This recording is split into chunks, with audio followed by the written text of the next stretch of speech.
सबसे पहले मैं यश भारती जी आपके पास आऊंगा। सर, अच्छी तैयारी की गई आप लोगों की तरफ से, सोशल इंजीनियरिंग को लेकर आप लोगों की तरफ से तैयारियां देखने को मिली, गठबंधन भी किया गया छोटे छोटे दलों को एक साथ जोड़कर, और टक्कर भी आप लोगों के बीच ही मानी जा रही थी। 300 पार की बात की जा रही थी सर, लेकिन एग्जिट पोल के नतीजे बता रहे हैं कि आप तो आधे भी नहीं पहुंच पाए।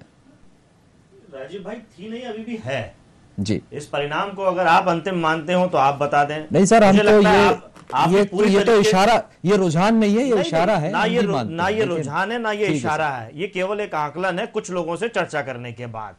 आप बता दें, इतने सारे ओपिनियन पोल, एग्जिट पोल, तमाम बातें, तमाम चर्चाएं होती हैं। आप तो पत्रकार साथी, आपसे कितने लोग पूछने आते हैं।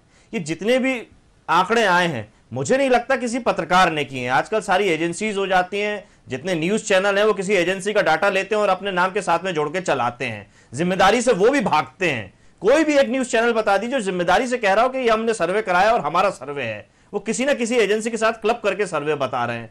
तो सारी जिम्मेदारी दूसरी एजेंसी की है। कल को परिणाम गलत आएंगे तो दूसरी एजेंसी के ऊपर वो सारे न्यूज चैनल दिखा देंगे।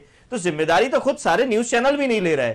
तो इन आंकड़ों को यह कहना कि यही अंतिम परिणाम या रुझान है या चावल का वो दाना है कि पका कि नहीं पका, हम किसी भी तरीके से इसका आकलन नहीं कर सकते। हाँ, हम और आप बैठ के चर्चा कर सकते हैं कि ये आंकड़े अगर होंगे या आने वाले अगर ऐसे आंकड़े होंगे तो हमारा क्या उस पर रिएक्शन होगा, इस पर हम चर्चा जरूर कर सकते हैं। क्योंकि आप देखें, किसी भी चैनल में आंकड़े मिलते जुलते हुए भी नहीं आए कि अगर हम कहें कि किसी ने 230 बताए हो भाजपा को तो कोई 232 बता रहा हो, 35 बता रहा हो। भारी अंतर है कई चीजों में। तो जब अंतर आ रहा है तो कहीं ना कहीं चीजों में भ्रांतियां हैं और सही तरीके से हुआ नहीं। मैं ये बात जिम्मेदारी के साथ इसीलिए कह सकता हूं कि 7 चरणों के चुनाव में उत्तर प्रदेश में 5 चरणों के चुनाव में जमीन पे था मैं, और जब मैं जमीन पे था तो मैं जमीन ही बात कर रहा हूं। वोटर इतना ज्यादा साइलेंट था, इतना ज्यादा साइलेंट था कि वो हमें भी ये नहीं बताता था कि हम आपको वोट दे रहे हैं या नहीं दे रहे हैं, हम कांग्रेस को वोट दे रहे हैं या नहीं दे रहे हैं, हम बीजेपी को वोट दे रहे हैं या नहीं दे रहे हैं, हम बसपा को वोट दे रहे हैं या नहीं दे रहे हैं। वो किसको वोट दे रहा है ये बताने को तैयार नहीं था। जो उसके सामने खड़ा होता था उसको आश्वस्त करता था कि हाँ, हम वोट आप ही को दे रहे हैं। तो ये बता रहा था कि जनता जिस तरीके से चुपचाप थी और निर्णय ले चुकी थी, वो किसके पक्ष में जाएगी वो समझने की, अपने अपने आकलन लगाने की आवश्यकता थी। और हम आकलन इसीलिए लगा रहे थे कि हमारी सभाओं में जनता आ रही थी, हमारे नेता को सुनने जनता आ रही थी, सोशल मीडिया के माध्यम से जो कैंपेनिंग चल रही थी उसमें जनता हमको खुद से समर्थन दे रही थी।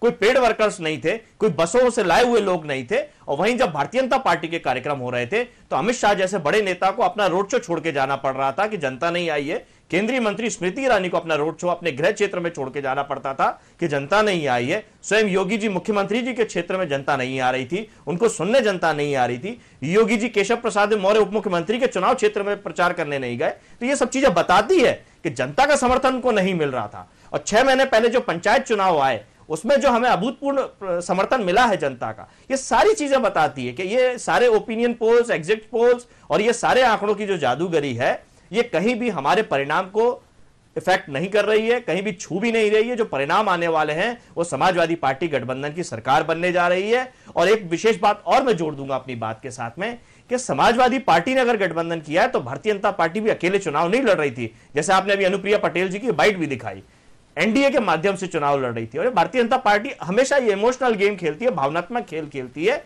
कि वो अकेले चुनाव लड़े। ना कभी उन्होंने कोई अकेला चुनाव लड़ा है और ना वो कभी कोई अकेले चुनाव लड़ते हैं।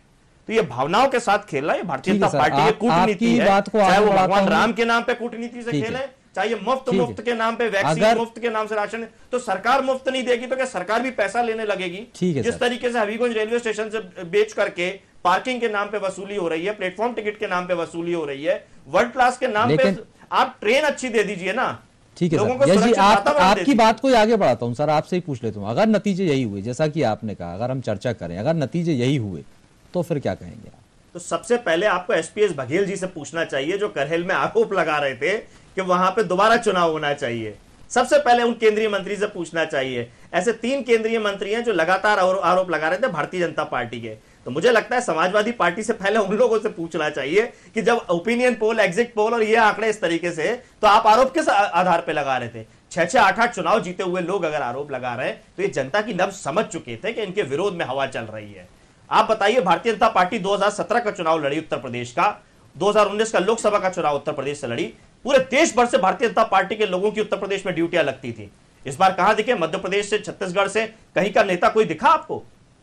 कैलाश विजयवर्गीय जी तो पूरे समय पश्चिम बंगाल में डले रहे। कोई ऐसा बड़ा नाम, भारी नाम बता दीजिए जो उत्तर प्रदेश के चुनाव में डला रहा हो प्रभारी के रूप में, कोई एक नाम बता दीजिए। क्योंकि ये भाप चुके थे कि जनता इनको जनादेश नहीं दे रही है, बुरी तरीके से भारतीय जनता पार्टी हार रही है। अब ये घपलेबाजी करके, किसी और तरीके कूटनीतिक करके, जिस तरीके से ईवीएम मध्य प्रदेश में टहल रही थी बिना नंबर की गाड़ी में भूपेंद्र जी के गृह क्षेत्र में, गृह मंत्री के क्षेत्र में, वैसे ही हमने अभी कैराना में भी देखा कि बिना नंबर की गाड़ी ईवीएम लेके टहल रही थी। तो अगर टहला टूली ज्यादा हो गई, 10 तारीख के नतीजों के बाद कहीं ऐसा ना हो कि आप ईवीएम का ही बहाना लेकर। नहीं, बहाना नहीं, मैं तो पूछ रहा हूं। एसडीएम छेनी हथौड़ा लेकर के स्ट्रांग रूम के पास क्या कर रहा था? कैलाश वो कानपुर में स्ट्रांग रूम के बाहर पे सुरक्षा कर्मी क्या कर रहे थे, जबकि स्ट्रांग रूम के आसपास किसी को जाने की अनुमति नहीं, जब ताला लग चुका है। तो ये सवालात तो भारतीय जनता पार्टी को भी करने चाहिए थे, पर अगर भारतीय जनता पार्टी नहीं कर रही तो लगता है कि इस गोलमोल में और जो ईवीएम टहल रही है उसको टहलाने का पट्टा जो है वो बांधा हुआ है भारतीय जनता पार्टी के लोगों ने, और हाथ में पट्टा जो है वो भारतीय जनता पार्टी पूरे उत्तर प्रदेश के जनमानस ने। ठीक है सर। संजीव वर्मा जी, एक सवाल है हम यश भारती जी का। चलिए सर, आप अपना सवाल कीजिए, जवाब देंगे संजीव वर्मा जी। मैंने अपनी बात में एसपी सिंह बघेल जी के लिए कहा था कि वो तो बहुत हताश दिख रहे थे, जैसे आप अभी मेरे ऊपर कह रहे थे कि समाजवादी पार्टी के लोग हताश दिखेंगे। वो तो पोलिंग वाले दिन से ही हताश दिख रहे थे, और आपके कई केंद्रीय मंत्री दिख रहे थे। अमित शाह जी तो रोड शो छोड़ के चले गए, केंद्रीय मंत्री स्मृति ईरानी रोड शो छोड़ के चली गई, योगी आदित्यनाथ, मेरी बात सुन लीजिए फिर जवाब जरूर दीजिएगा। योगी आदित्यनाथ जी उप मुख्यमंत्री केशव प्रसाद मौर्य जी के चुनाव प्रचार में नहीं गए, और उत्तर प्रदेश के अंदर बाहरी लोगों में किसको बड़ी जिम्मेदारी दी गई? जैसे आप 2017 के चुनाव में दिए थे, 2019 के चुनाव में, ये कौन सी घबराहट थी, कौन सी हताशा थी, वो जरा जनता को बता दीजिए। मेरे भाई, हताशा का जवाब देना इसका काम आपका है। हताश आप हैं। अच्छा, दूसरी बात, चलिए दूसरी बात जो मैंने पूछी तो वो बता दीजिए। संजीव जी मेरा संजीव जी उत्साहित है। भारतीय जनता पार्टी ने विकास किया है। भारतीय जनता पार्टी ने, संजीव जी जब आपको जवाब नहीं देना तो दूसरी बात का जवाब दे दीजिए जो मैंने कहा था। मैंने ये कहा कि ईवीएम बिना नंबर की गाड़ी में चुनाव के समय अगर घूम रही है तो उसकी जिम्मेदारी किसके ऊपर लेंगे? दूसरा, एसडीएम स्ट्रांग रूम के पास छेनी हथौड़ा लेके जा रहा है, तो एक जिम्मेदार नागरिक होने के नाते, भारतीय जनता पार्टी राजनीतिक दल के नाते इस घटना के ऊपर क्या बात कहेंगे? मेरे भाई, इतना झूठ ऐसा नहीं बोलना चाहिए। कम से कम एक अधिकारियों को तो छोड़ दो आप। अच्छा, रिजर्व आपका कहना है रिजर्व ईवीएम बिना नंबर की गाड़ी में नहीं घूम रही थी? जो फोटोज मीडिया के साथियों ने दिखाया वो गलत दिखाया। एसडीएम छेनी हथौड़ा लेके घूम रहा था, वो गलत दिखाया। कानपुर में जो सीसीटीवी कैमरे लगे स्ट्रांग रूम के बाहर, उसमें जो फोटोज दिखाई जा रही है वो गलत दिखाई जा रही है। बेशर्मी से आप लोग अधिकारियों के ऊपर भी उंगली उठा लेते हैं। अरे मैं आपका रिएक्शन पूछ रहा हूँ, क्या ये घटना सही है तो उस पर आपका क्या रिएक्शन है? भारतीय जनता पार्टी का क्या रिएक्शन है? क्या शर्म और बेशर्म की बात करने लगेंगे? जब आपको अपनी हार सन्निकट दिखाई दे रही है, अभी हार की बात कहाँ आ गई? मैं तो आपसे प्रतिक्रिया ये चाह रहा हूँ कि अगर रिजर्व हार की बात बिल्कुल उस क्षेत्र से हम जीत जाएंगे तो तब क्या कहेंगे? जो एसपी सिंह बघेल जी ने कहा, इस क्षेत्र में जब हम जीत जाएंगे तो तब क्या कहेंगे? आप लोगों की हताशा झलक रही है, इस बात से आप लोगों की हताशा झलक रही है। कभी आप लोग पोस्टल बैलेट के ऊपर को सहयोग देने का काम भारतीय जनता पार्टी के लोग दे रहे हैं, सही तरीके से बात भी नहीं कर पाएंगे कि गलत तो गलत देने की हिम्मत नहीं है। ईवीएम के ऊपर वही लोग सवाल उठाते हैं जिन लोगों को अपनी हार दिखाई देती है, और अपनी बघेल जी ने कहा है उन्हें अपनी हार दिखाई दे रही है। ईवीएम एसपी सिंह बघेल जी ने कहा है उन्हें अपनी हार दिखाई दे रही है। अपनी अधिकारियों पे आरोप उन्होंने लगाए हैं, जनता पे आरोप उन्होंने लगाए हैं। अपनी हार का ठीकरा आप लोग केंद्रीय मंत्री एसपी सिंह बघेल जी के बारे में कुछ कहेंगे आप? अरे सुनोगे, बेशर्मी और शर्मी की बातें आपने मेरे लिए कही, वो सारी बातें आईना दिखा के आपको एसपी सिंह बघेल जी दिखा रहे हैं। तोड़ना चाहते हैं। काम आप लोगों ने कुछ किया नहीं, पूरा चुनाव सरकार में आपने काम हमें करना है। आप लोगों ने विकास आप लोग देखना चाहते नहीं।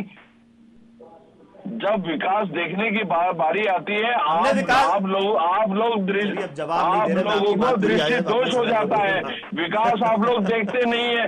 विकास आप लोगों ने कभी किया नहीं। भ्रष्टाचार में आकंठ डूबे हुए लोग, भ्रष्टाचार में आकंठ डूबे हुए लोग। कौन सा भ्रष्टाचार हुआ? किस भ्रष्टाचारी को आपने अंदर कर दिया? एक नाम बता दीजिए कोई भ्रष्टाचारी का। मुख्यमंत्री निवास की जो टोटी तक उखाड़ के ले मुकदमा लगाया है, कौन सा भ्रष्टाचार हो गया, कौन सी वसूली कर ली राज्य सरकार ने? ठीक है सर, उत्तर प्रदेश में वसूली कर ली, उत्तर प्रदेश में हो रहा है सर। अभी तो चुनाव निकलने वाली है, आप चिंता क्यों कर रहे हैं? ठीक है सर, सफाई शुरू हो गई है मुख्यमंत्री निवास की, उत्तराखंड की बात निकलने वाली है। ठीक है सर, चिंता मत करिए, उत्तराखंड की बात कर लेता। ठीक, अंतिम प्रतिक्रिया जी जल्दी, क्योंकि समय कम पड़ा है, क्यों इसलिए माफी आप बात कह रहे हैं राजेश भाई कि हम लोग अगर ये नतीजे अगर हमारे उस पे आते, जो एग्जिट पोल की बातें अगर हमारे, तब भी मेरा यही कहना रहता कि अंतिम परिणाम नहीं है, इसमें ऊपर नीचे होता हमने देखा है। अभी आज आम आदमी पार्टी के नेता खुश हो रहे हैं, यही दिल्ली के आंकड़े कुछ और बताए जा रहे थे पहले, आज ये खुश हो रहे हैं, ये कह रहे हैं कि नहीं आंकड़े ठीक होते, तब यही विरोध करते थे।